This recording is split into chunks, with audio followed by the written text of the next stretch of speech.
Hello folks, I just want to show you a quick video on how to get our project done for the week. These are the materials you'll need: your 18 by 24 drawing pad, a ruler, your frame, and a pencil and an eraser. Yeah, and a bunch of still life objects that maybe you've collected from your house, like I have here. Nothing fancy, but we want to have cylinders and cube forms, yeah, or elongated rectangles. Any sort of, I'm sure your pantry will have everything you need, yeah? So we'll get to the still life in a minute. The first thing I want you to look at is how I've divided the space here, yeah? I have just used the height of my ruler to create a vertical section on the right. This is where we will start with our practicing of drawing ellipses, yeah? In a halfway point, I drew the horizon line, and then I just drew an axis that is kind of a dashed line, and we're gonna practice drawing ellipses, 4 above the horizon line and 4 below the horizon line, okay? So that's where we're gonna start. Then we're gonna practice framing our still life, right? Capturing it, oh goodness, let's get it. There it is. Right about there is great without my drawing board in the way, yes? Where I have a little bit of maybe about there.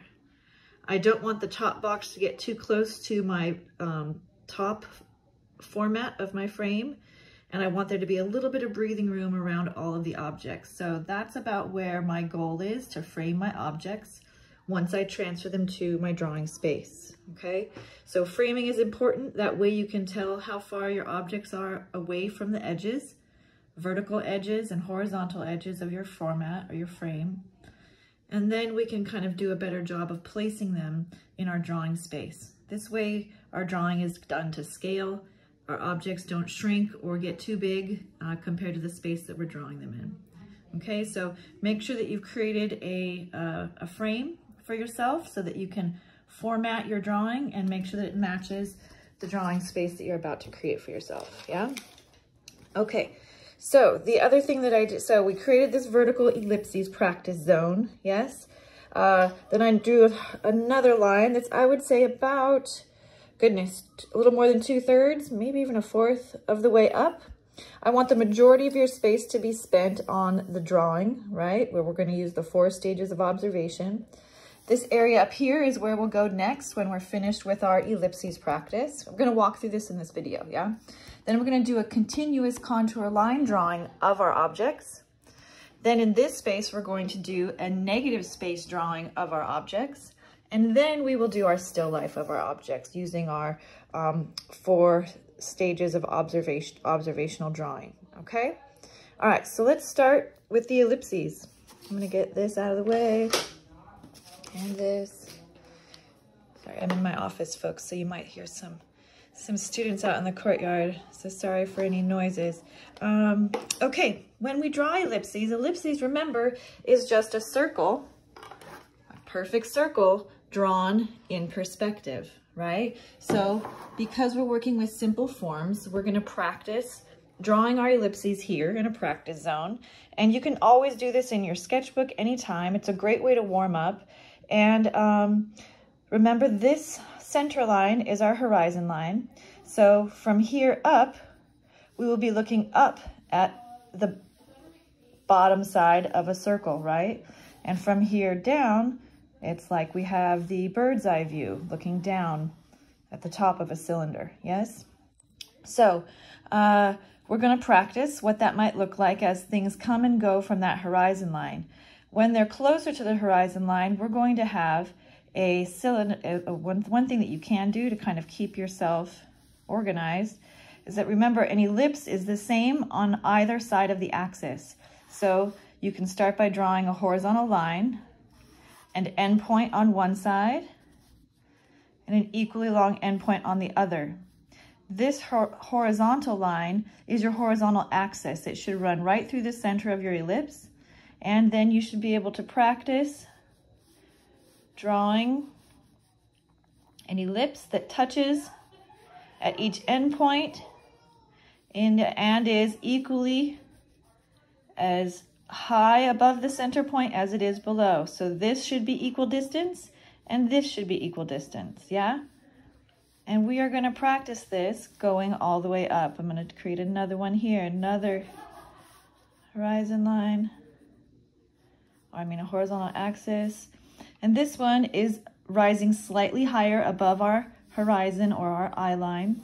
And so this ellipse is going to get a little bit wider. It comes down a little lower on that axis. And notice how I might be using a real light hand,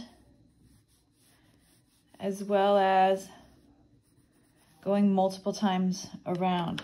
It's always okay to use your eraser. I noticed that this kind of looks a bit tall on this side. I'm going to shave it down a little bit. And I'm going to shave down this. And we're going to keep going. And remember, this just barely touches those outer axis points. Okay, we're going to keep going. There's 1, 2, we're going to do 2 more, and then I'm going to have you do the bottoms, yes, on your own, so that we're not taking too long to do this. But practicing getting an ellipse to be drawn symmetrically and correctly from the beginning takes practice, yeah? So don't ever hesitate to kind of give yourself more time to practice how to draw a well-balanced ellipse. Notice my ellipse is getting slightly bigger each time, because this is as if our object is rising above that horizon line slowly, and we're watching it transition, right? This one looks a little pointy over here. I'm going to try to round this out. There we go. That's much better. Remember, you don't want this to look like a cigar. There are no points in an ellipse. So if I'm seeing points on your ellipses, I'm going to ask you to kind of go back in and round them out. Yeah, there are no points like this. Yes, you want to make sure that that has a nice tight curve and that it is rounded and not pointed. Yes. Okay, we're going to do one more here. Let's see. Starting with that horizontal axis is helpful. Endpoints that are equal distance from that vertical axis guarantees that you're going to have a symmetrical ellipse. And now I've gone this distance in the first, this distance, we'll see how we're slowly increasing the depth, and now this time our ellipse will be about this big.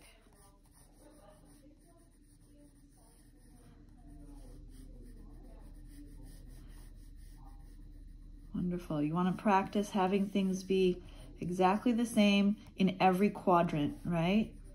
The same curvature, the same distance that I have here should be the same distance on the vertical half of my ellipse. And you can kind of tell when it's wonky. And notice that I'm drawing multiple lines in order to catch the right one, okay? Remember, drawing is about practice and repetition.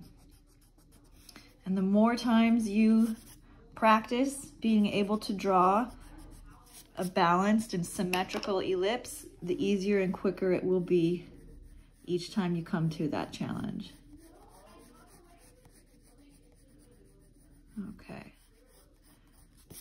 So these could be perfected a little bit more, but we generally have the 4 stages up, and then you would do 4 down below the eye line or the horizon line, okay? Same thing where you slowly increase the size of your ellipse, okay? Wonderful. So make sure you do that first. You're gonna need that practice before you try to draw your cylindrical objects, all right?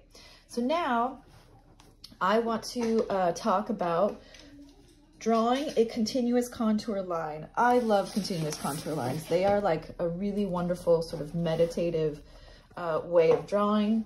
What you'd want to do is pick a point in your drawing that you're going to start at. And it's also helpful to kind of combine it with our 4 steps of the observational drawing. What's the lowest point? If I were to bring my, get that out of the frame. If I were to bring my pencil up to the lowest horizontal point, that's going to hit the bottom of my short cylindrical can here. So this might be a good starting point for your continuous contour line, right? So now if I do the same thing with the top of my format, where is the highest vertical point? There it is, the tippy top of that box corner, yeah? Now, what is the widest point when I come vertically from side to side? The outer edge of my salt cylinder and the outer edge of my cube, yeah? So with a continuous contour line, you can start to practice this seeing and measuring of our objects against their format, right? What's the lowest, what's the tallest, and what are the widest points of your still life? So in a continuous contour line drawing, you do not pick up your pencil, okay? So I am going to keep my pencil attached to my drawing surface while my eyes travel around from the lowest points to the outer edges, to the tallest point, and then eventually back down to the center point. Okay, so here we go. I'm starting at the bottom of my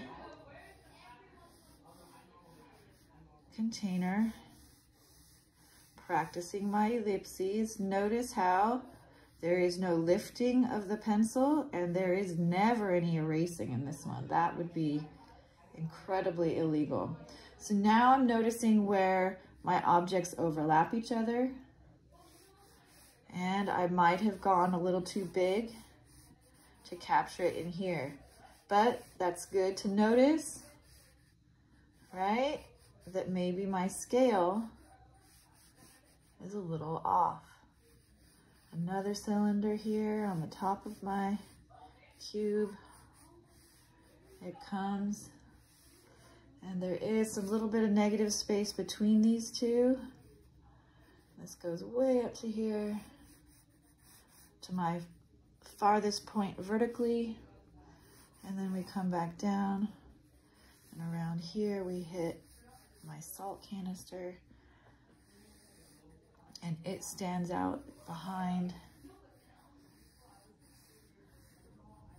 my can.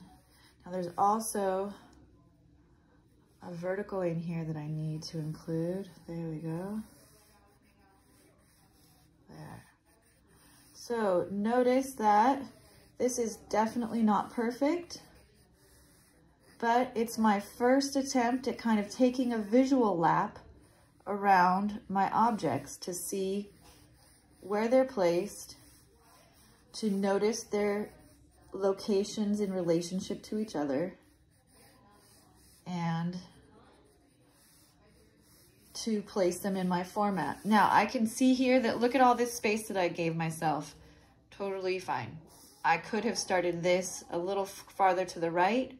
That way I wouldn't be so squished up against my format here. Total learning experience. Now we move on, yeah? So generally, I think I captured it. There might be more height to this, but I was running out of space, so I edited. Yeah, this also looks a little tall because this is a perfect little cube, right? So this is where you notice your mistakes. Take note and do it better next time. No need to erase here and start over. I want you just to practice warming up with a continuous contour line. Remember, no lifting of the pencil and no erasing over here. This is just your warm up. Okay, so now we've had some time to get to know this setup. We are a little bit more familiar with where our objects are, and we're gonna do a negative space drawing. So negative space drawing is when we eliminate all of the interior information. So I'm not going to be drawing the edge of that box or where that can is sitting on this one or where they overlap each other. I'm going to be drawing the outline that the kind of footprint of these objects take up. Yes? So we're going to be looking at the shape that is formed on the ground plane, the negative space, the space that is outside the objects, right? Where these objects end and the background begins is what we're focusing on, that outer outline of objects, okay? So here's how we draw that. Again, I'm going to focus on the lowest object in my still life, which is my can here. it curves around, and I do have a bit of a verticalness before it makes contact with the cylinder behind it. And that cylinder goes up vertically to maybe about here before the top portion overlaps with the back box. And dang, that's a tall box that I chose. That's obnoxiously tall. I might just be editing to keep it in my format. So my box goes way out of the frame. It comes back down, and notice I have a little sliver of negative space between these objects and a nice angle where the top of the cube intersects. So I've come up, kind of gone out of the frame here a bit. I'm gonna come back down. And now I'm gonna notice, where is this edge compared to the top of this one, right? This is a bit higher than this one. So I'm gonna kind of make sure that that's accurate. Then I come back up to the top of my can on top of there, which is much higher than this one, yeah? I would say this hits about halfway. Notice I've put this tape on here. This is a little bit for later. You're welcome to try this. It's just another way to create some contour lines on your objects. You do need to make sure that they are, they're completely centered. Okay, so this is up here. I'm gonna bring this to about here. Then this pops up. Again, top of can,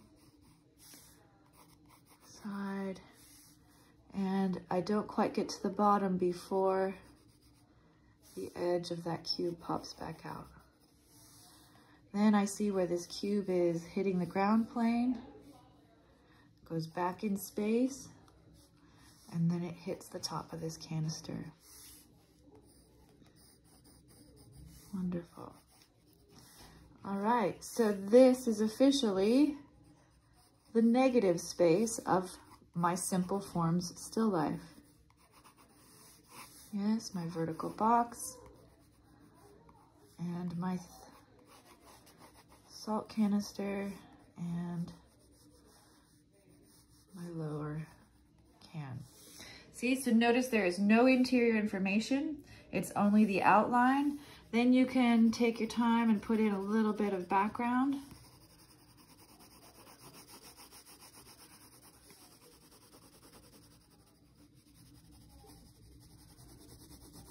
Okay, so this is only the negative space, and we are not bothering ourselves with that interior information. So negative space is helpful because it gives another way for us to see and measure objects against each other, yeah? And seeing and measuring our objects against each other is a really important part of observational drawing. So, okay, you're totally welcome to fill that in a bit better. I'm just wanting to make sure our video isn't too long here. Okay, all right, so you have done your ellipse practice, you have done a continuous contour drawing, and a negative space drawing. Now let's draw our objects, yeah? Now you can use all of your tools. You know where they are in relationship to each other, who's tallest, who's widest, who's lowest in your setup. And you're ready to start looking at the interior information, and then at the very end, even adding some value, okay?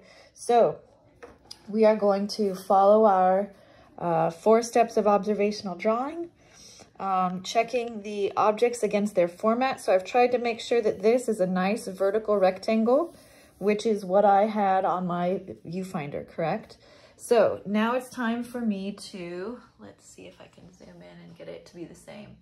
So in my format, I'm going to be, again, checking my lowest point horizontally, tallest point, and widest points, yes? Then the next lowest, and so forth, and then their relationships to each other, all right? So as we kind of plan out our drawing space, you need to make sure that your view of your still life doesn't change. So if you go up for a break and maybe you need to take a break and walk away, make sure that you come back and your point of view is exactly the same as it was before. So kind of note that. You're also going to be documenting it and taking a picture for me. So that way I know that you have a strong understanding of your point of view or your POV, right? Okay, so tallest vertical point. I am going to say that I don't want the top of my box to go past here. That way I have a little bit of breathing room. Lowest point is going to be not just opposite, directly below that, but just to the right is where the lowest point of my smallest cylinder is. Farthest point out is actually not too far from this one. That's the side of this canister here. And then the farthest point out is over here on this side. Okay, great. Now that I kind of have my bounding box of where my tallest, I could make a decision to either scoot over if I don't want to be too crowded like I was here. And I think I'm going to do that now. So I'm going to move the whole thing over a little bit so that my negative space on either side is a little bit more balanced. There we go. So no to this, no to this. Great. So this is why it's important to get a bounding box. Yeah. Where do your objects sit in relation to your format, to the space that you've committed to draw inside of? Yeah. So this here is my format, right? And I'm wanting my still life to have some nice breathing room all the way around it. So now my objects, I've committed to keeping them within these sort of outer limits, right? So my outer limits are clear. Now I'm going to make sure that my verticals within that are placed well. So I'm going to bring my horizontal on top of the canister is the next lowest point. The next lowest point is the top of the salt. The next lowest point is the back of the cube. And then the lowest is the top of the can there. So I'm just going to mark where those things are in relationship to each other. I have the top of my can here, top of my salt here, top of the cube is probably about here, and top of can is somewhere in here. Okay, so now we're going to come in with our verticals and generally mark where our verticals are so that everything that we have in here has its place. Vertical box, edge, highest point comes back down.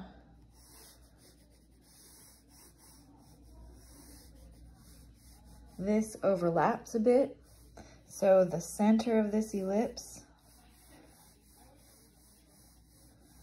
ooh, that's not center. Yeah, see now I need to make sure that I'm noticing where the edge of that box hits the top of my ellipse here. Yes, so ellipse should hit the center. I'm thinking maybe I need to make my box wider. I have given myself, I've given myself equal distance in this.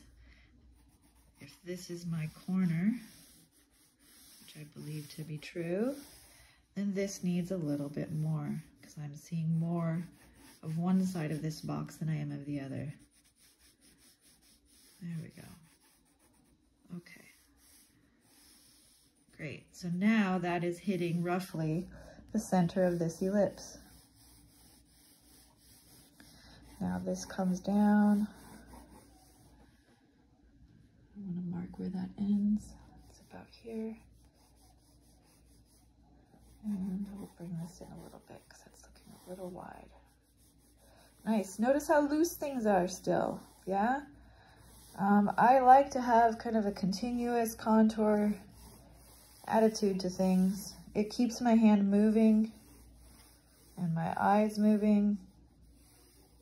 And I'm clearly drawing 3 or 4 ellipses before I get to the right one.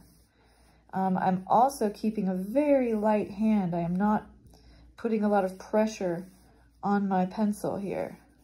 That way I'm not indenting the paper. And I'm also giving giving myself options to work from when I come back with my eraser and clean up and make my decisions about which lines I trust the most and which lines aren't true to observation. And this may take you a while, yes. I want to make sure that you are patient with yourself. And if you need a break, you just note where you're at and you come back. That's kind of the beauty of being able to draw from home, is that you can come and go from your work as you need. Okay, so I have generally outlined 3 of my objects. I can see that this already has a little bit of a flare. I'm gonna scooch that end in a little. There we go, much better.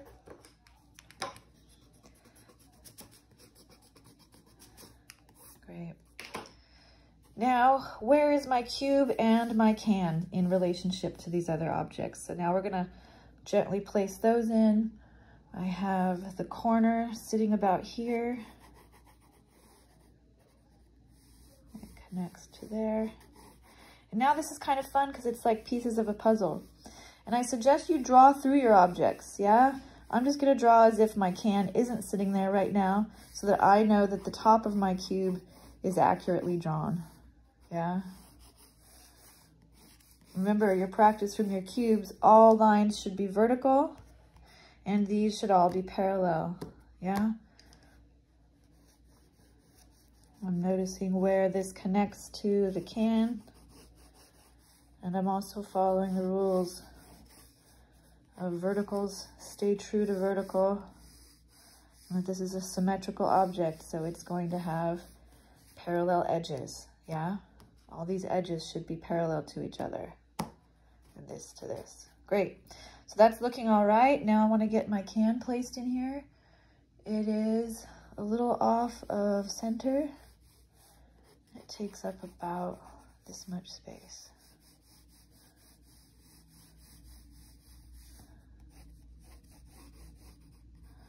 Wonderful. So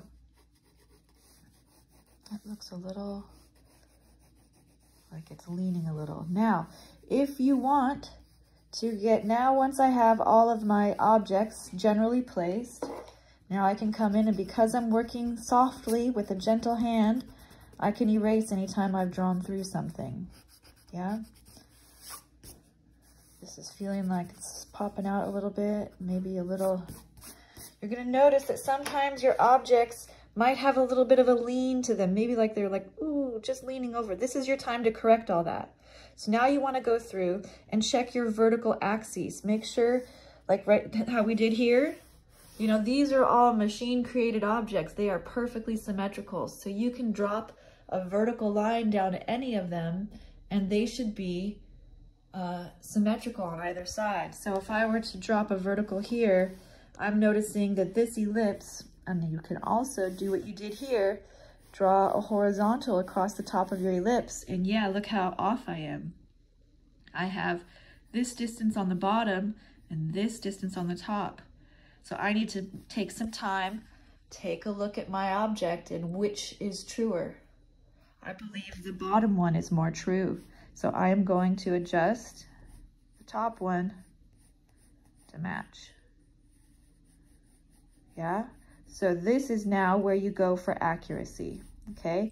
We're going from big, right, general placement, even negative space around your objects, scale in relationship to each other, and now we're gonna go in for inner details and to bring it as close to observation as possible.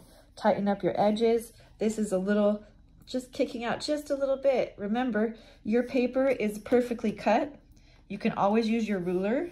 I don't want you to rely too much on it though. I want you to develop your own eye for symmetry and verticality and those sorts of things. So you can use the ruler to check things, but I would rather you just kind of practice your eye. My range of motion is kind of bad right now with the way my drawing board is placed, but same thing, go in and check all of your cylinders, I mean your ellipses, the tops of your cylinders, the ellipse with your horizontal axis, yeah?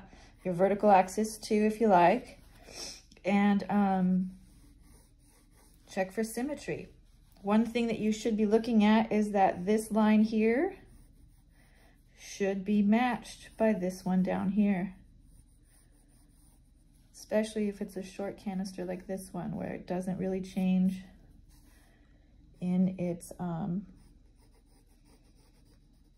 placement on that vertical axis or your horizon line. Okay, so now is when you go in and you kind of clean things up.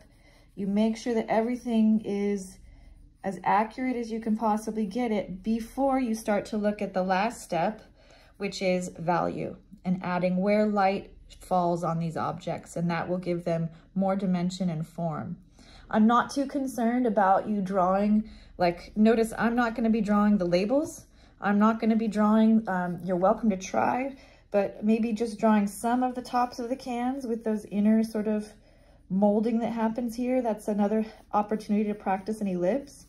But depending on what your objects are, you know, like if you have like a can of soda or something, don't spend too much time getting stressed out about like the opening or the tab or anything like that. I would rather you focus on the masses, making sure they're accurately scaled, they're accurately placed in relationship to each other, and then that you have general lighting before you go in and like try to draw the garbanzo beans on the label or something, you know what I'm saying? So don't worry about the interior, just focus on those larger simple forms, okay? So now I'm just gonna kind of gently throw in some value. The reason I placed these tapes on is to kind of help you in your drawing of your lines, yeah? You don't have to, it's just something that I find is a little helpful to kind of give another way of kind of following the contour of those objects so that you are accurately describing them. So if I were to look at the lighting right now, I don't have a lighting setup. We're just using general lighting in here. But there is clearly a light side, which is on the left, and a shadow side on the right of my objects. So going in, there's always going to be a shadow where things overlap. Yeah. And then this is when you would want to understand how much value is going to affect our perception of these objects in space and their relationships to each other. Yeah. Now remember, we're using graphite. There's no charcoal on this one. So I want you to practice different ways of applying value. I'm going to do a bit of hatching here where I do some diagonal lines, and then I slowly build up, and I'm going to do some lines that contrast that diagonal, maybe some verticals that follow these edges. I'm going to lighten it as it gets to the corner here and darken it as it gets towards the back, because that's what I'm seeing when I look at my box here. This back edge seems a little more crisp and darker, and this corner seems to lighten up. But then on this side, on the right side of this line, it happens again. I have a little bit of darker, and it lightens as I go towards the back.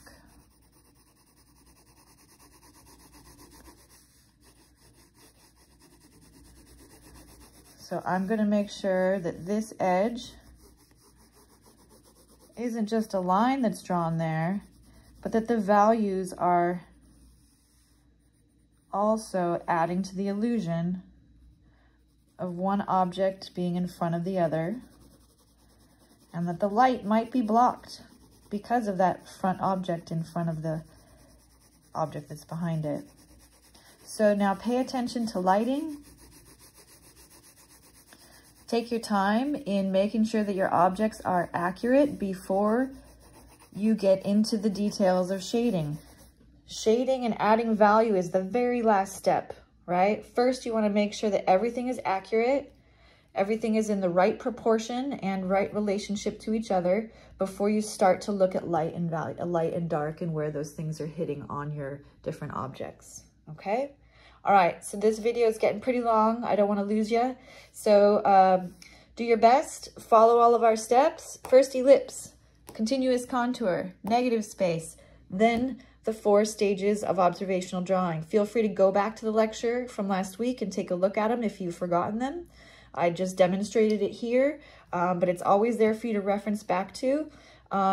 When you're finished, you